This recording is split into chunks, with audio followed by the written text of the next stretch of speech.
السلام علیکم دوستو، یہ آج سے تقریباً 500 سال قبل سن 1528 کی بات ہے۔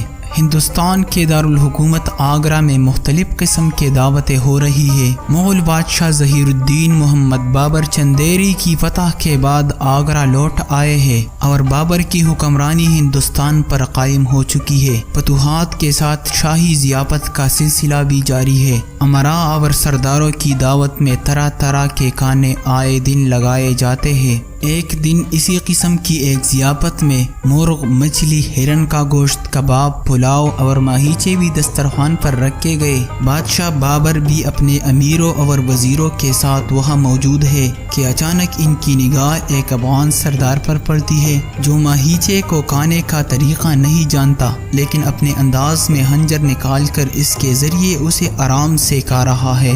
بادشاہ بابر کے دل میں اس کے چہرے کے اطمینان اور اس کے کھانے کے انداز کو دیکھ کر تشویش پیدا ہوتی ہے اور وہ اپنے پاس موجود اپنے وزیر اعظم سے کہتے ہیں کہ اس شخص کے آثار سے معلوم ہوتا ہے کہ یہ حلفشار کا باعث بنے گا، اسے فوراً گرفتار کر لیا جائے۔ وزیر اعظم نے بادشاہ ظہیر الدین بابر کو مشورہ دیا کہ بادشاہ سلامت اسے گرفتار کرنا خلاف مصلحت ہوگا اور پٹھان سرداروں میں یہ تاثر جائے گا کہ بادشاہ پٹھانوں کے خلاف ہے۔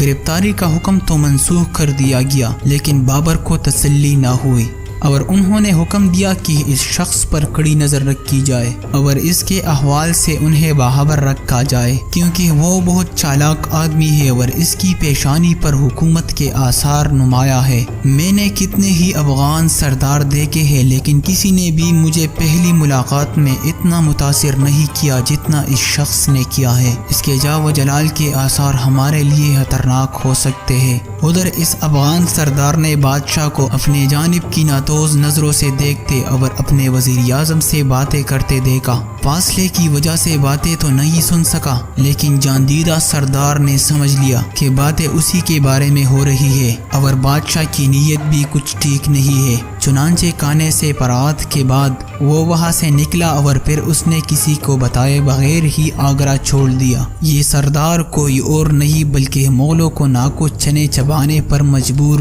اور ہندوستان سے بے دخل کرنے والا پٹھان اور سلطنت سور کا بانی شیر شاہ سوری تھا۔ ظہیر الدین بابر کا خدشہ ان کی موت کے بعد سر ابھارنے لگا اور 10 سال بعد تو وہ کسی پیشگوئی کی طرح بالکل سچ ثابت ہوا، جب شیر شاہ سوری نے بابر کی جانشین اور مغل حکمران ہمایوں کو ہندوستان سے بے دخل کر دیا۔ شیر شاہ سوری نے شمالی ہندوستان پر مکمل طور پر فقط 5 سال 17 مئی 1540 سے لے کر 22 مئی 1545 تک حکومت کی۔ 1545 میں ایک جنگی مہم کے دوران بارودخانے میں آگ لگنے کے باعث سلطان شیر شاہ سوری نے وفات پائی، اور افسوس کی بات یہ ہے کہ سوری خاندان کو آپ کے بعد کوئی لائق جانشین نصیب نہ ہو سکا۔ کچھ ہی عرصے بعد مغل بادشاہ ہمایوں نے سوری سلطنت پر حملے کر کے دوبارہ مغل سلطنت ہندوستان میں بحال کر دی۔